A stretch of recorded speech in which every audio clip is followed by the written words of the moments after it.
Could it be that this perpetual warfare is merely a symptom of a much larger disease?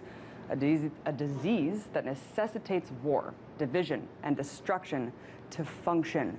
My next guest asserts that this is indeed the case. In fact, has created 3 mind-blowing documentary films that everyone should see that explore the ideological trappings that prevent us from seeing this obvious truth. It's a philosophy that spawned the global zeitgeist movement, which just saw its 5th annual conference last weekend, which drew hundreds of thousands of people in 45 different countries around the world who share a common goal. So, to talk to me about society's systemic problems and the solutions to them, I'm joined now by Peter Joseph, director of the Zeitgeist Film Trilogy and the founder of the Zeitgeist Movement. Peter, thank you so much for coming on. It's my pleasure, Abby. Thank you for having me. So as we know, it's the 10th anniversary of the Iraq War. In your latest edition of Culture in Decline, you speak about war as a symptom of a disease. And until we address the symptom, wars will always exist. What is the disease and why does it necessitate perpetual war? The disease is our refusal as a global civilization to very fundamentally share our resources, compounded by this fear generation that's perpetual, which is driven by imperialism, which is no mystery if anyone's studied basic history. But the economic system is where all of this resides. And the problem isn't that the intelligent people out there aren't aware of this, it's that no effort is being made to actually go to this root cause and make a decision to put pressure on all the establishments of the world to begin to work together. And the real danger, ultimately, is that we're no longer a closed society. If say, India and Pakistan decided to go to nuclear war for basic ideological or resource reasons, in fact, that would affect everybody on the planet. So this is now a public issue across the entire world. We have to grow up and become mature, learn to share our resources, and until the economic model is addressed, which perpetuates scarcity, which perpetuates competition, which uses empirical tools such as war to expand this empire, no different than a corporation expands a monopoly, we have a long and dangerous road ahead of us. Indeed, it is a global system, and humanity is on a road of collective consciousness in terms of the internet and the advancement of technology. It seems like the system's hinged on dogmatism and institutionalized fear in order to maintain it. In your films, you point out 3 main factors. I mean, religion, politics, economics. But the technology is advancing to the point where these paradigms simply don't apply to the collective consciousness, which we just spoke about. So what is reinforcing this, and how come more people can't act toward coming outside of this outdated system, Peter?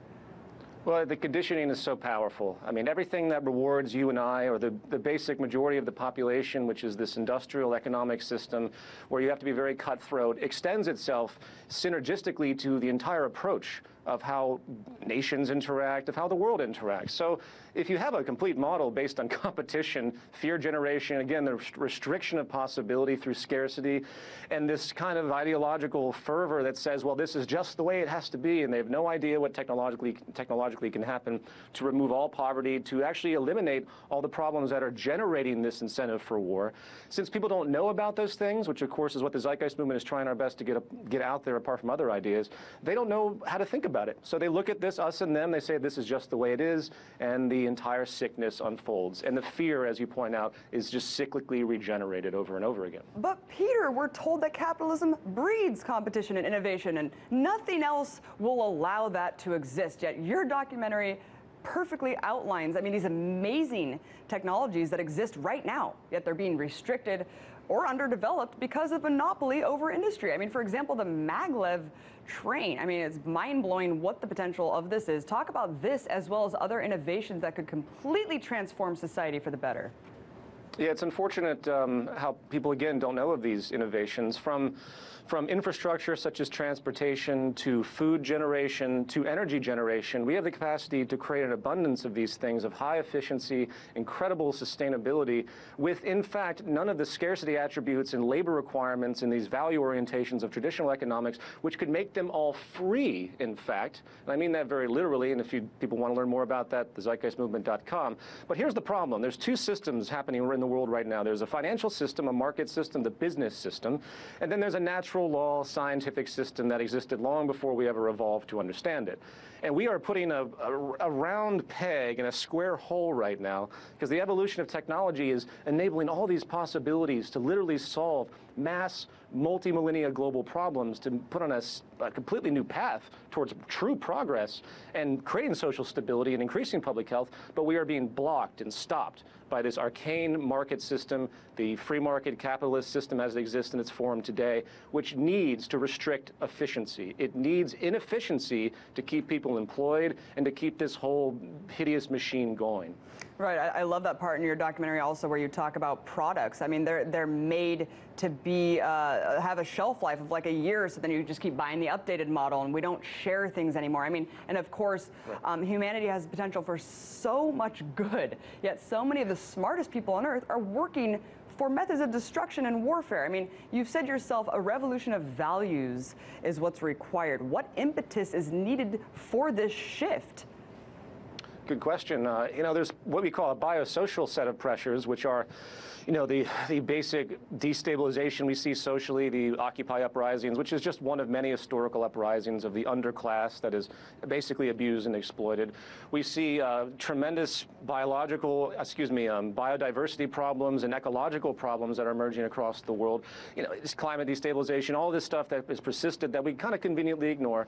But these pressures, once they come down, once this natural law philosophy, this natural law science that we live in immutably shows us that, okay, I'm not going to let you do this anymore, we can hope that we will adjust and adapt. Sadly, as in my last Culture in Decline, it was called War Against Nature, there's really a war against nature happening with all the established systems in the world. We're refusing to acknowledge the basic foundation of our sociological propensities, meaning our public health propensities, how our brains interact with the environment, how we generate crime, how we generate violence, how we generate, of course, war on the social level and on the personal level. We're creating social neuroses and distortion across the board because we're not respecting these natural issues. So you can look at it from the standpoint of the human organism, and you can look at it from the standpoint from our larger macro institutions that literally have no respect for the environment because it's not within the business model. The business model has no acknowledgement of the natural law philosophy that we have to subscribe to in order to maintain sustainability. Which, of course, perpetuates this distortion of values of also just what true happiness and success is. I mean, I know firsthand living in D.C., it's all about what job you have, how much power that job yields, and how much money you make from it. How does this toxic way of thinking about success inhibit true happiness, true stability, true health from actually manifesting? Again, that's a great question. Now, people need to sit back. Everyone needs to personally stand back at some point in their life and ask them what it is that they actually wanted to do when they were a kid growing up before these pressures of the system emerged to get a job and to be, you know, this edifice of exchange, which is what we're all reduced to. And ask themselves what happiness really means. Is it material success? Clearly not statistically.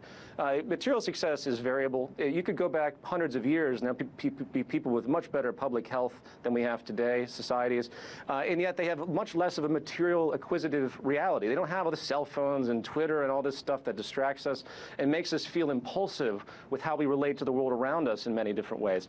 But yet they're happier. You can go to smaller impoverished cultures today that live off the land still so much happier statistically. There's measures that have been done. Yet we are the wealthiest, most materialistic society, and we have the highest levels of suicide, depression, drug use. It goes across the board. So it's a personal respect issue, plus it's also a statistical issue. And that's another thing that the movement tries to get out is like, well, if we have this whole society that claims to be the pinnacle of success in the material culture, why isn't it correlating to our personal sense of satisfaction? And that's a big question that I could go on a huge tangent on, but I'll leave it at that. Yeah, well, people should definitely check out all of your series, Culture in Decline. It's great. Let's talk about the 5th annual Z-Day and the solutions that were discussed. How can we move forward in implementing this new social order without getting trapped in the barriers of language and these divisions, these box paradigms of socialism, Marxism? I mean, it really prevents people from opening their mind to enveloping aspects of this in our society that we need to address. Right. Yeah, the polarization propaganda goes back to our history books. Everyone, you know, if you're not into a competitive society, you must be into communist society, excuse me, it's unfortunate that still persists because it blocks people's frame of reference, both the people that state those things and the people that hear it and don't know any better. That's a hard argument. The best thing to do is to go after the train of thought. And that's what the movement tries to do, and what our event on Z-Day was all about. The main event in Los Angeles, which was sold out, we had a tremendously good response, and we had about 11 speakers across 6 hours just go step by step through what this transition of thought and this transition of society could be. The transition of thought comes to realizing that we're just one big family on this planet. We're one species. We come from basic biological ancestors, one, in fact, mitochondrial Eve. So we're all literally one big family. And we have to realize our economy is one system on the earth. Therefore, these structural attributes that we've concocted in the market economy, these divisions, sovereignty, we have to begin to question these and question their validity for long-term social sustainability. And to answer your final question about actual transition, that's a difficult subject, how to actually move into a completely new approach to this. But there's one thing I'll say, and it's a phrase, it's called starving the beast, and that's a lack of participation in the current model. Right. There are many different ways that people can engage, especially now with this sort of access society that's emerged very slowly. You see this in Europe with the sharing of bicycles and things like this. You have other examples in the corporate commercial realm, such as the zip car in America, stuff like that, primitive notions of this.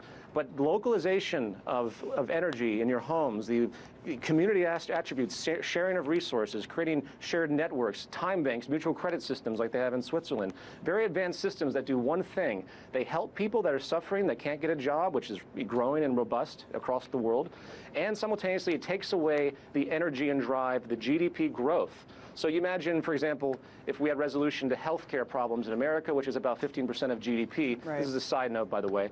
And you actually resolved health problems instead of fueling them like they do. Unfortunately, for profit today. Peter, I'm so sorry. We're out of time, and there's so much more to talk about. Everyone check out your series, Peter Joseph. Definitely Making the System Irrelevant is the first step. Filmmaker of the Zeitgeist trilogy and founder of the Zeitgeist movement. Awesome to have you on. Thank you very much.